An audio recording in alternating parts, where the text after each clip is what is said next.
Welcome to the Kristy Ella podcast, the unwritten rules we whisper, the ones we never chose.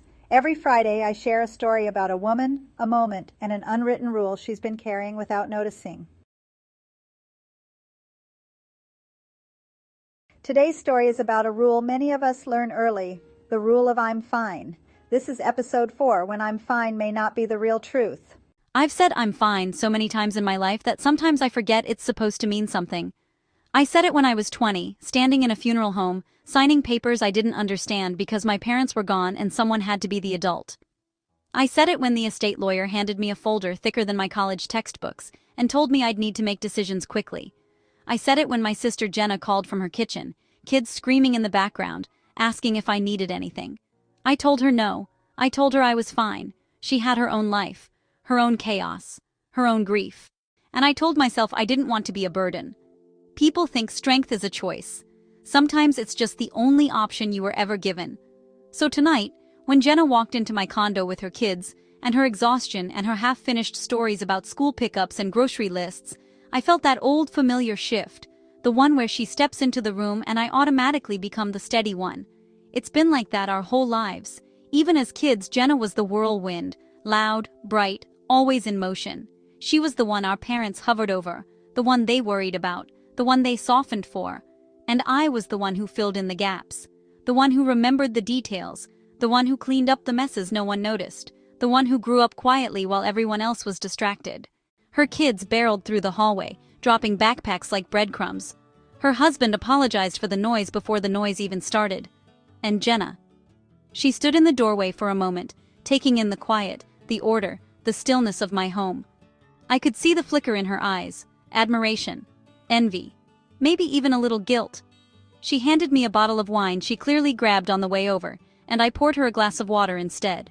She drank it like she hadn't had a moment to herself all day, and then she reached for the wine. We sat around the table, and for a few minutes, it felt almost peaceful. Her kids told stories with the kind of enthusiasm only children have. Her husband complimented the food like he meant it. Jenna laughed, really laughed, and for a moment I saw the girl she used to be, the one who used to braid my hair before school, the one who used to sneak into my room when she was scared of thunderstorms.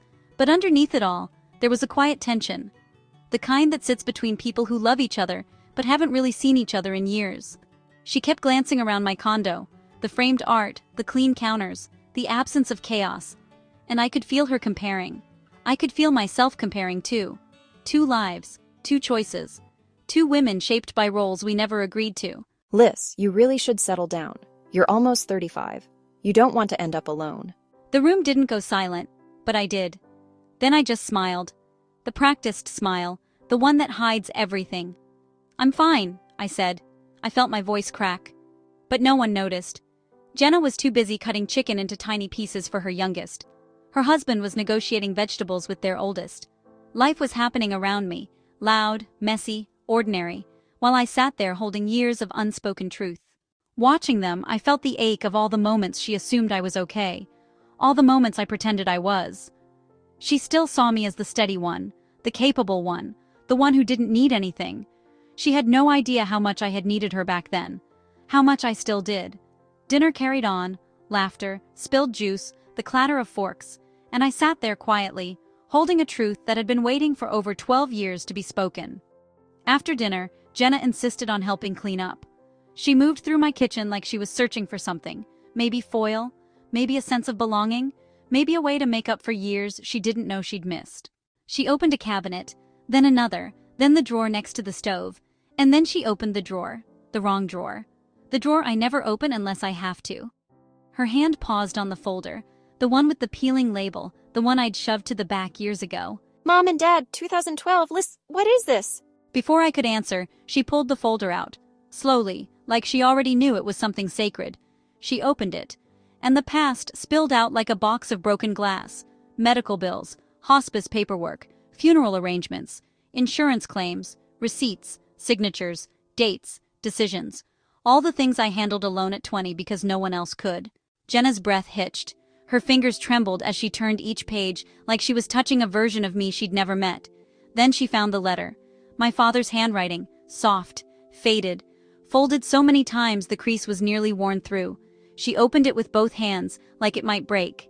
Lisa, I'm sorry we leaned on you so much. You deserve to be young. You were always our responsible angel. We knew we could count on you. Her breath caught. Mine did too. She looked up at me, eyes wide, stunned, breaking. Why didn't you tell me? And that's when everything I'd swallowed for over 12 years finally rose to the surface. You never asked. You just let me deal with it all. You were so wrapped up in your job, in your friends and relationships, in surviving your own life. And I didn't want to take anything from your happiness. My voice trembled.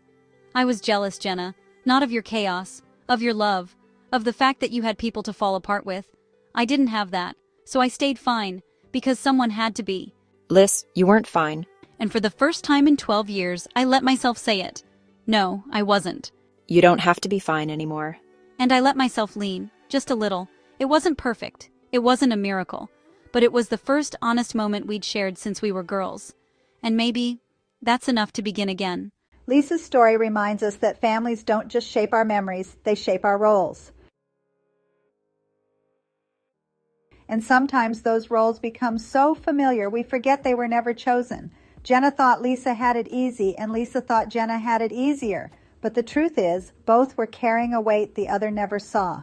When I'm fine becomes a family language. It may keep the peace, but it also keeps the distance. It protects us, but it also isolates us. Perhaps you can relate to this. Are you carrying the I'm fine rule in your life? Lisa wasn't angry that Jenna didn't help. She was hurt that Jenna never asked. And Jenna wasn't careless. She was overwhelmed, assuming Lisa was the strong one because she always looked like she was.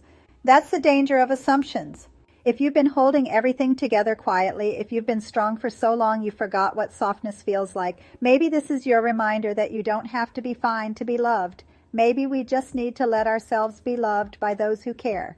Thank you for being here. This was episode 4 of the Unwritten Rules We Whisper by Kristy Ella.